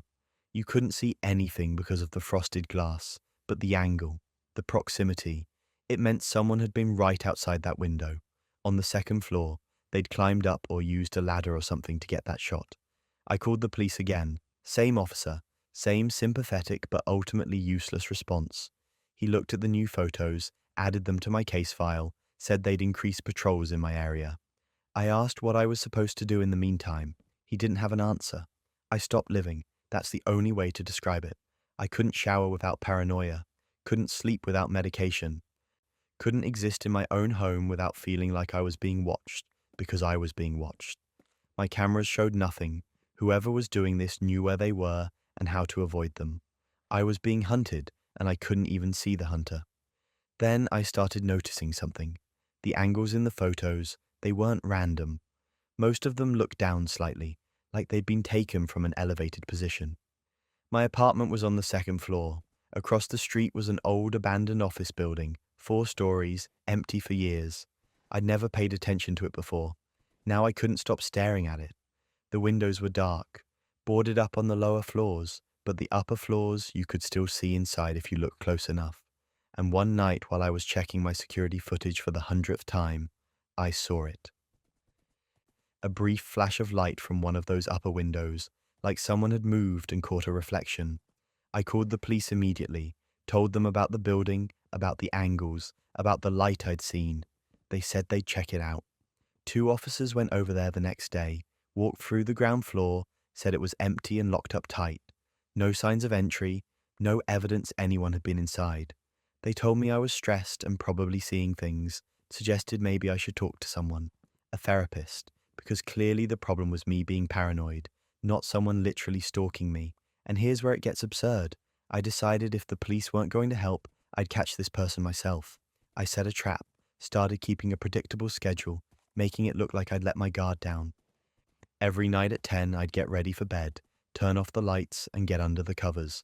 But I wasn't sleeping. I'd set up my phone to monitor the camera feeds, and I'd watch. Wait. Hour after hour in the dark, waiting for whoever was out there to make a move. It took 3 nights. At 2 a.m., I saw movement on the camera facing the street. A light in the abandoned building. 4th floor, corner window. It was brief, but it was there. I watched that window on my phone, zooming in as much as the camera would allow. And then I saw it. A silhouette. Someone standing at the window with what looked like a camera. Pointed directly at my apartment. I called the police, and this time I wasn't taking no for an answer. I told them someone was in that building right now, that I could see them, that they needed to get here immediately. Maybe it was the panic in my voice, or maybe they were tired of my calls, but they came. 3 patrol cars. They surrounded the building and went in. 15 minutes later, they brought someone out in handcuffs, my neighbor, from 2 floors down in my building. A guy I'd said hi to in the hallway maybe a dozen times. Quiet, kept to himself, always seemed nice enough. He'd been breaking into the abandoned building through a back entrance that wasn't secured, set up a whole operation on the 4th floor, professional photography equipment, telephoto lenses, a laptop, and hundreds of photos. Not just of me, but I was the main subject. Photos going back months, long before the envelopes started appearing. The police said he'd been living there part-time, had a sleeping bag, some food, basically camping out so he could watch me whenever he wanted. They found detailed notes about my schedule, what time I got home from work, when I showered, when I went to bed. He'd been documenting my entire life. He was arrested for stalking, breaking, and entering, a list of charges I didn't fully process because I was too busy trying not to throw up. They asked if I wanted to press charges. I said yes to everything. I wanted him buried under the legal system. I moved out of that apartment the next week. Didn't even wait for my lease to be up, just paid the penalty and got out. I couldn't stay there knowing he'd been watching me for months, that every private moment I'd thought was private had an audience, that he'd seen me vulnerable and asleep and unaware, and had documented it like I was some kind of subject in his sick project. The new place is better. Ground floor, no windows facing other buildings, security system that could probably defend against a small army. But I still don't sleep right. I still check every room before bed. I still sleep with lights on because the dark feels too exposed, even though that doesn't make any logical sense. The violation doesn't heal. That's what people don't tell you about stalking. The physical threat ends when they get arrested, but the psychological damage is permanent. I can't feel safe in my own space anymore. Can't trust that I'm ever truly alone. Every noise is someone breaking in. Every shadow is someone watching. It's exhausting. He took a plea deal, got 3 years, probably out in less with good behavior. 3 years for months of terrorizing me, for stealing my sense of security, for making me afraid in my own home. It doesn't feel like enough. It never feels like enough. I still look up at buildings when I walk down the street, still check windows for silhouettes, still wonder if someone else is watching, and I just haven't caught them yet. That's what he left me with. Permanent paranoia. A life where I can never fully relax because I know how easy it is for someone to invade your privacy without you even knowing until they want you to know. While stalkers hide in shadows, some predators hide in plain sight, like the neighbor who fooled an entire community. I work from home, have for the past 5 years, software development, freelance consulting, the kind of job where I'm in video calls half the day, and the other half I'm deep in code with noise-canceling headphones on. It's a good setup. Flexible hours, no commute, and I get to wear sweatpants most of the time. The only downside is the packages. I order a lot of stuff online. Office supplies, computer parts, groceries, you name it. Sometimes I get 3 or 4 deliveries in a single day. Apparently that made me a drug dealer in my neighbor Tom's mind. I started noticing people acting weird around me. Neighbors who used to wave when I checked the mail, suddenly looked the other way. The couple across the street stopped inviting me to their barbecues. Someone I'd chatted with at the mailbox for years crossed the street to avoid me. At first, I thought I was being paranoid. Then my car got keyed. Someone spray painted a crude message on my garage door. The hostility wasn't subtle anymore. I found out what was happening when another neighbor, an older woman named Margaret, pulled me aside one day. She looked uncomfortable but said she thought I deserved to know what people were saying. Tom had been telling everyone I was dealing drugs, said the constant packages were deliveries, said my irregular hours meant I was running an operation out of my house, said he'd seen suspicious people coming and going at odd times. None of it was true, but he'd been spreading it for months, and people believed him. I confronted Tom the next day, knocked on his door and asked him point blank why he was telling people I was a drug dealer. He gave me this look of fake confusion, said he had no idea what I was talking about, that he'd never said anything like that. But he was smirking, actually smirking while he lied to my face. I told him to stop. He closed the door. The rumors didn't stop. If anything, they got worse. I realized Tom wasn't going to let this go, and trying to defend myself was pointless. Nobody wants to believe they've been fooled, so I decided to flip the script. If Tom wanted to play detective and make accusations, I'd do some investigating of my own. Tom's garage was always locked, not just closed, but locked with a heavy-duty padlock that seemed excessive for someone who supposedly just kept tools and yard equipment in there. He had visitors at strange hours, 2 or 3 in the morning sometimes, cars pulling up, people going into the garage, leaving 20 minutes later. I'd noticed it before, but never thought much of it. Now I was paying attention. I set up a camera, nothing fancy, just a basic security camera, angled toward the street that happened to capture Tom's driveway and garage door. Completely legal since it was pointed at public space. I let it run for 2 weeks. The footage was interesting. Tom had a steady stream of visitors, always late at night, always the same pattern. They'd park, knock on the garage door, Tom would let them in, they'd stay for 15 to 30 minutes, then leave.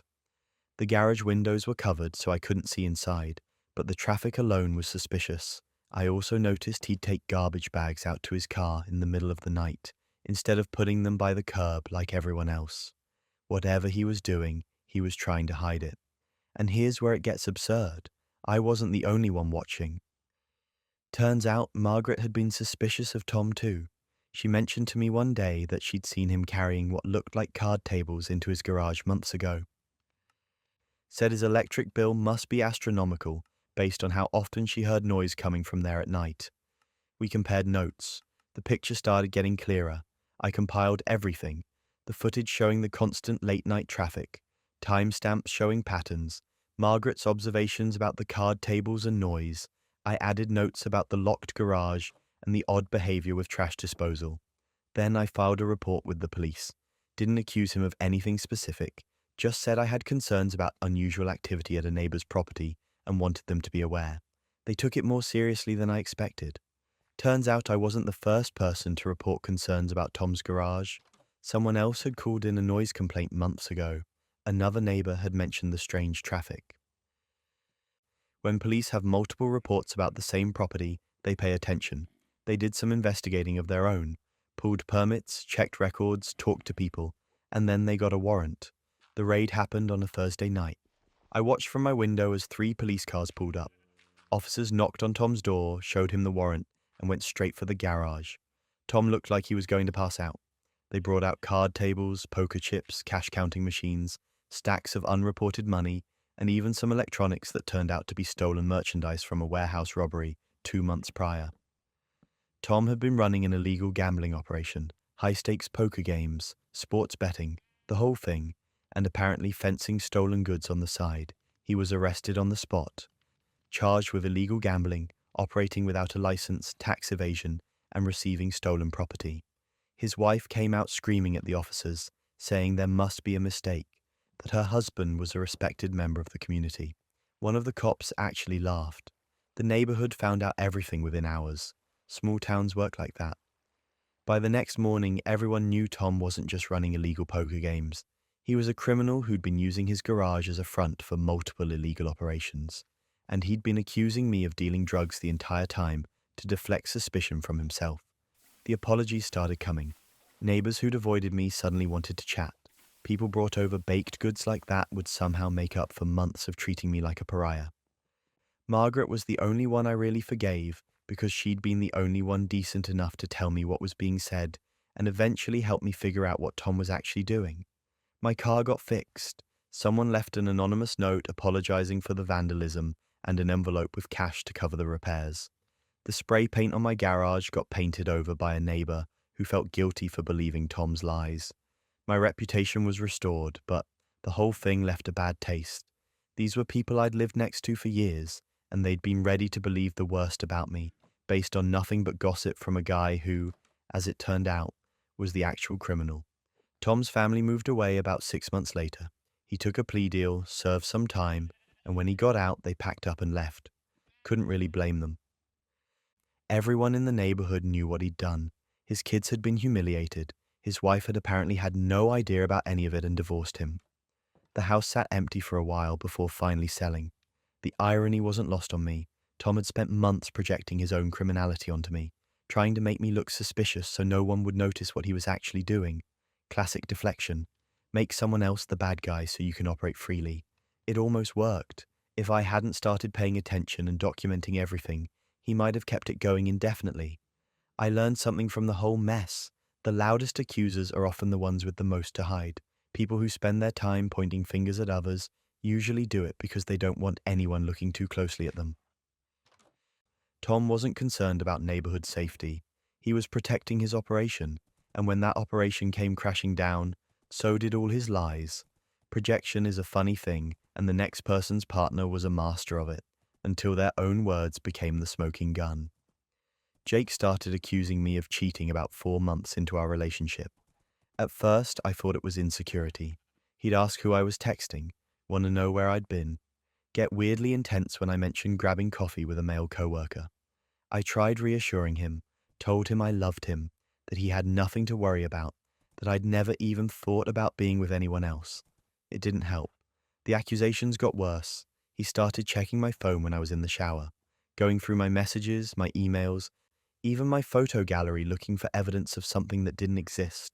He'd interrogate me about guys I barely knew, a classmate from college who liked one of my Instagram posts, a friend's brother who'd commented on a group photo, random men who existed in my orbit, but had zero romantic connection to me. Every conversation became an inquisition. Every explanation was met with suspicion.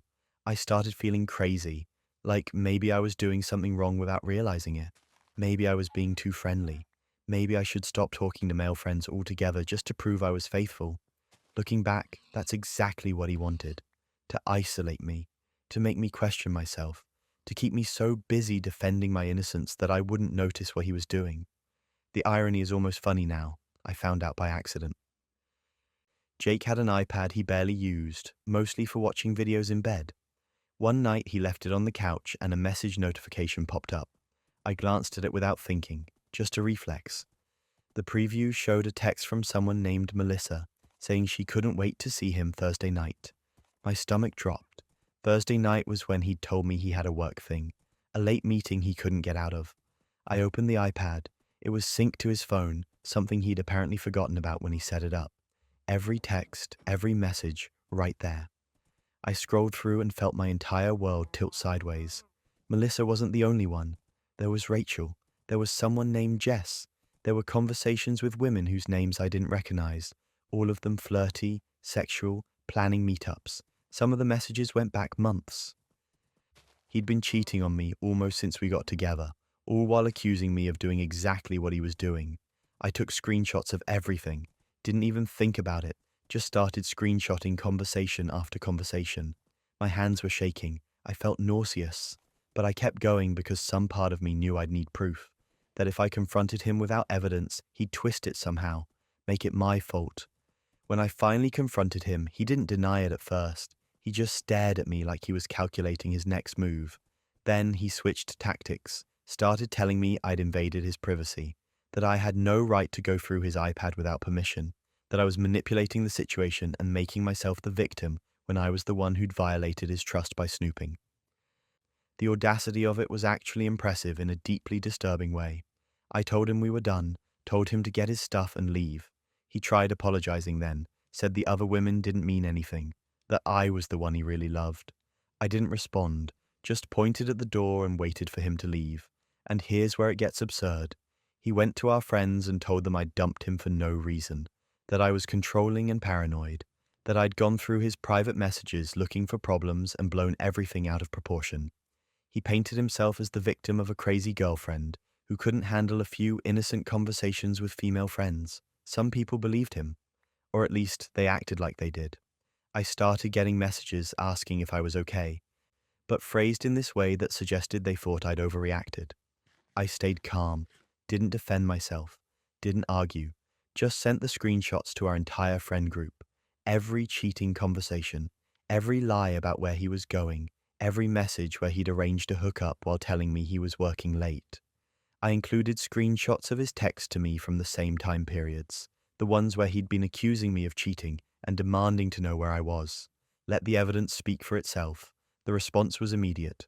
Friends who'd been sympathetic to Jake suddenly went silent. People started apologizing to me, saying they'd had no idea, that they never would have believed him if they'd known the truth. A few of them admitted he'd always seemed a little too interested in controlling the narrative, but they'd given him the benefit of the doubt. His image as the loyal, honest, stand-up guy evaporated overnight. Turns out, when you spend months building a reputation as someone trustworthy, the fall hits harder when people realize you've been lying the whole time. Friends stopped inviting him to things. Mutual acquaintances started avoiding him. The social circle we'd shared basically expelled him. But that wasn't even the worst part. His family found out. His mom called me to apologize, which was awkward and heartbreaking. She said she'd raised him better than that and she was ashamed of his behavior. His sister unfriended him on social media and posted something vague about being disappointed in people you thought you knew. Even his dad apparently had words with him, though I only heard about that secondhand. Jake tried moving on quickly, started dating someone new within weeks. I felt bad for her at first, figured she had no idea what she was getting into. Then she reached out to me, said she'd heard things and wanted to know if they were true.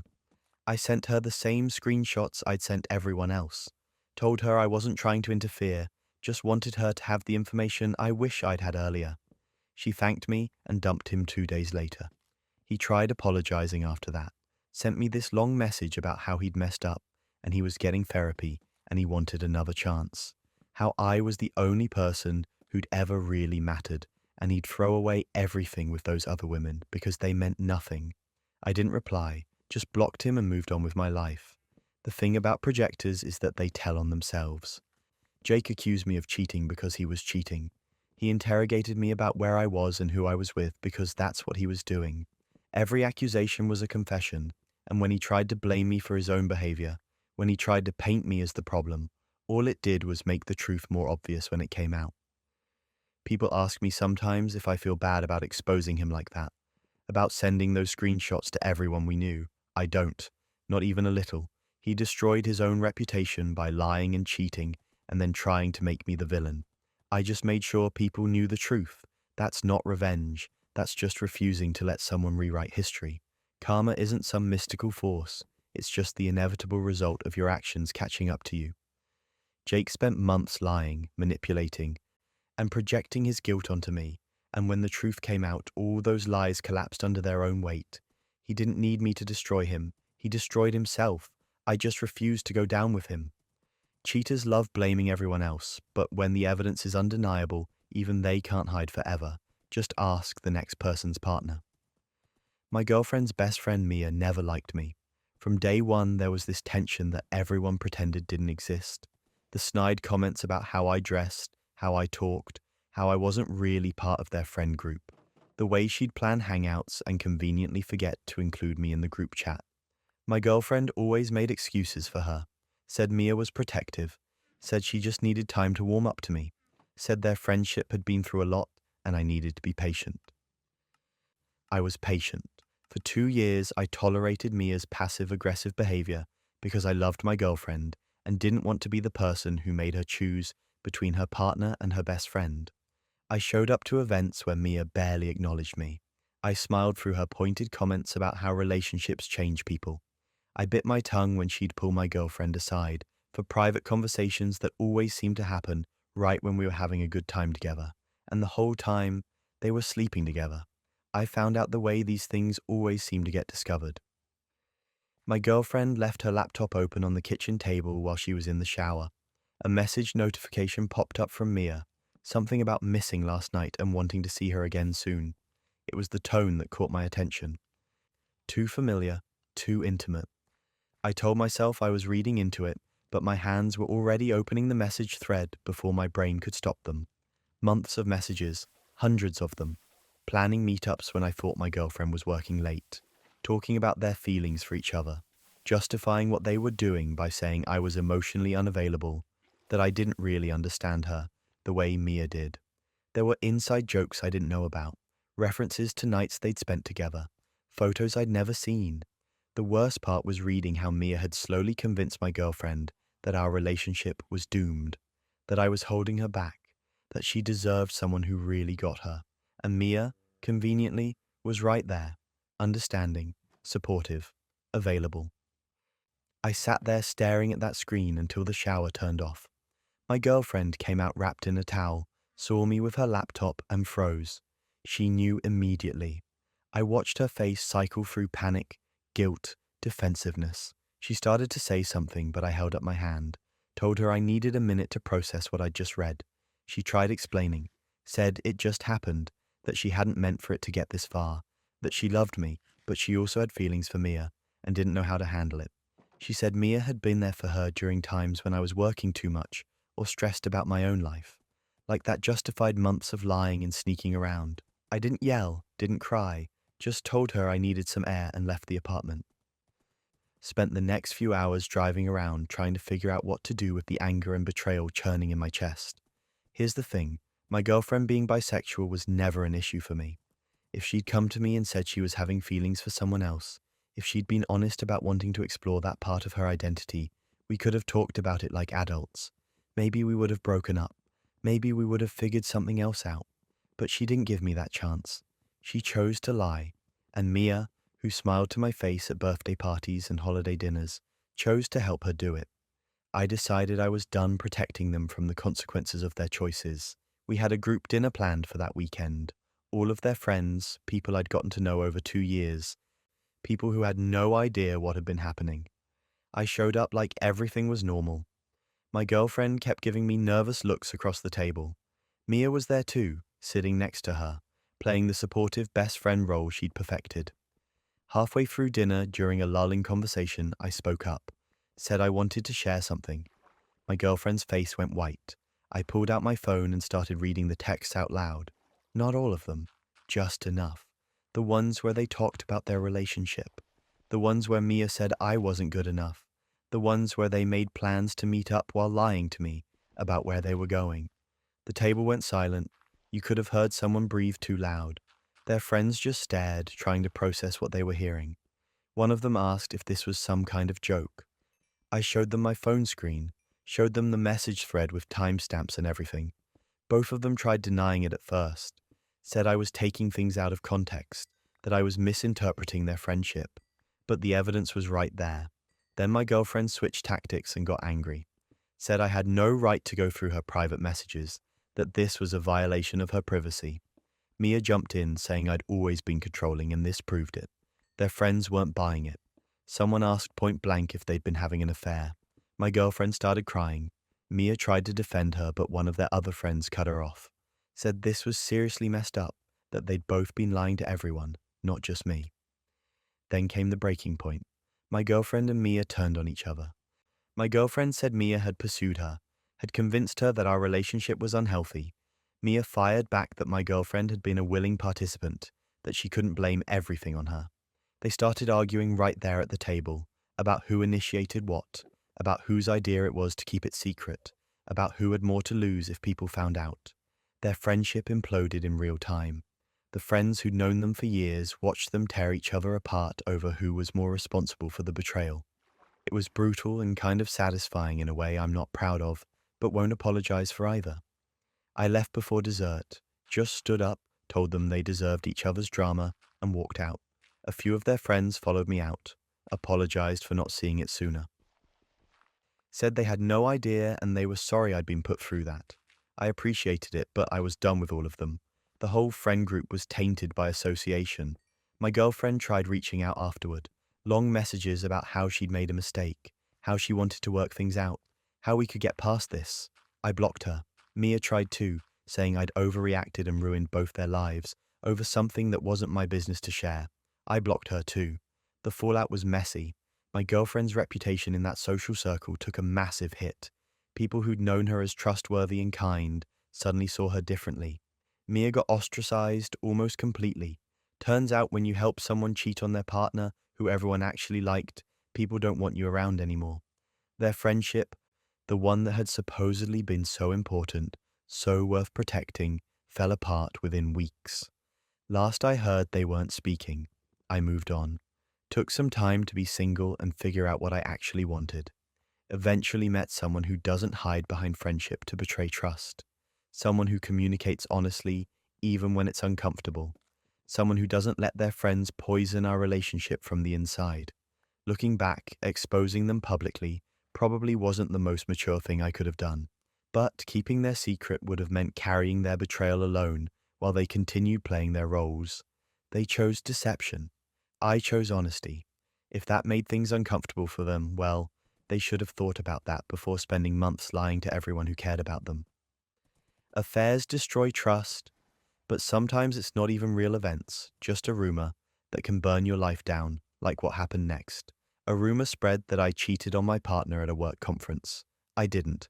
I've never cheated on anyone in my life, but someone said I did, and that someone was convincing enough that my partner of 4 years believed them over me. The call came 2 days after I got back from the conference. My partner, Alex, was cold in a way I'd never heard before, said they needed to talk, said they'd heard something and wanted to give me a chance to come clean. I had no idea what they were talking about. They told me that multiple people had confirmed I'd hooked up with someone at the conference, that I'd been seen leaving the hotel bar with them, that I'd spent the night in their room. I was so confused I actually laughed at first. Told them that was ridiculous, that I barely left my hotel room, except for sessions and one dinner with colleagues. I'd been exhausted the whole trip, had gone to bed early every night, hadn't even had more than one drink the entire time. But Alex wasn't laughing. They said too many people were saying the same thing for it to be made up. They said they couldn't be with someone they didn't trust, and then they ended it. Just like that. 4 years gone over something that never happened. I tried explaining, tried offering to show them my credit card statements, my conference schedule, anything that would prove I'd been exactly where I said I was. They wouldn't listen. Said I'd just make excuses. Said cheaters always had explanations. The conversation ended with them telling me to lose their number. Our mutual friends split. Some believed me, most didn't. The rumor had spread fast, and people love drama more than they love truth. I watched my social circle crumble as people chose sides, and most of them chose Alex because the story was more interesting if I was guilty. I went from having a partner and a solid friend group to being basically isolated in the span of a week.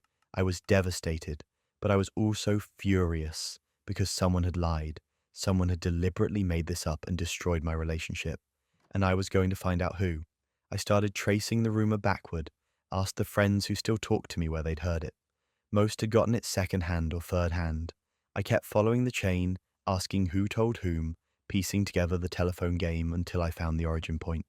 It led to someone named Jordan, Alex's co-worker. Someone I'd met a handful of times at work events and never thought much about. But the more I dug, the more a pattern emerged. Jordan had always been a little too friendly with Alex, a little too invested in our relationship status, a little too quick to offer comfort when we had normal couple disagreements. I reached out to people who'd actually been at the conference, asked if they'd seen anything unusual, if they'd seen me with anyone. Every single person said no. I'd kept to myself, attended my sessions, and barely socialized. One colleague remembered seeing me in the hotel lobby, reading a book at like 9 p.m. Another remembered me declining an invitation to go out because I had an early morning session. Nobody had seen me do anything remotely close to what I'd been accused of, but that wasn't even the worst part. I found out Jordan had been telling people this story for weeks before Alex confronted me. They'd been planting seeds, building credibility, making sure multiple people heard the rumor, so it seemed legitimate by the time it reached Alex. They'd fabricated details, said they'd heard it from someone who was at the conference even though Jordan hadn't been there. They'd even named a specific person I'd supposedly hooked up with, someone who I later found out had left the conference a day early and had never been anywhere near me. Jordan had constructed an entire lie designed to break us up, and it had worked. I needed proof, not just for Alex, but for myself. I needed Jordan to admit what they'd done. So I set up a meeting, told them I wanted to talk about what happened, that I was trying to understand where the rumor came from. I recorded the conversation. It was legal in my state as long as one party consented, and I was consenting to record myself. Jordan was cocky at first, said they'd just been passing along what they'd heard, but I pushed, asked who specifically had told them. They got vague. I asked about the details, pointed out inconsistencies. They started getting defensive, and then I mentioned that the person they'd named as my supposed hookup had left the conference early, that I had witnesses placing me alone in the hotel during the times I was supposedly off cheating. Jordan's face changed. They got quiet, and then they said something I'll never forget. They said that maybe the details were off, but that didn't mean nothing happened, that Alex deserved someone better than me anyway, that they'd just been looking out for Alex. I asked them directly if they'd made it up. There was a long pause, then they admitted it, said they'd been interested in Alex for months, said they thought if Alex was single, they'd have a chance, said they didn't think it would work this well, that they just wanted to plant some doubt, but then people started spreading it and it took on a life of its own. They destroyed my relationship because they wanted to date my partner. And they'd actually succeeded. I had the recording. I had testimonies from conference attendees. I had receipts, literally, showing where I'd been and what I'd been doing. I compiled everything into a folder and sent it to Alex with a simple message. I didn't lie. This is who did and why. Alex called me 3 hours later. They were crying, said they didn't know what to say, that they'd been so sure, that Jordan had been so convincing, that they'd made a horrible mistake. They wanted to talk, wanted to fix things, wanted to try again. I said no, because here's the thing. Alex had believed a rumor over 4 years of me never giving them a reason not to trust me. They'd ended our relationship without even giving me a real chance to defend myself. They'd chosen to believe the worst about me, based on gossip from someone they'd known for a few months over the person they'd supposedly loved for years. The trust was broken, not by me, by them, and no amount of apologies or explanations could fix that. Alex did confront Jordan, though, publicly, at their office, in front of co-workers and management, called them out for lying, for manipulating, for creating a hostile work environment by spreading false rumors about someone's partner. Jordan tried to backtrack, said it was a misunderstanding, that they'd been misquoted, but Alex had heard the recording. So had HR after Alex forwarded it to them. Jordan was fired within a week, not just for the rumor, but for the pattern of behavior it revealed. Turns out they'd done similar things before. Spread gossip, manipulated situations, created drama. The company didn't want the liability. Jordan's reputation in our industry is completely destroyed.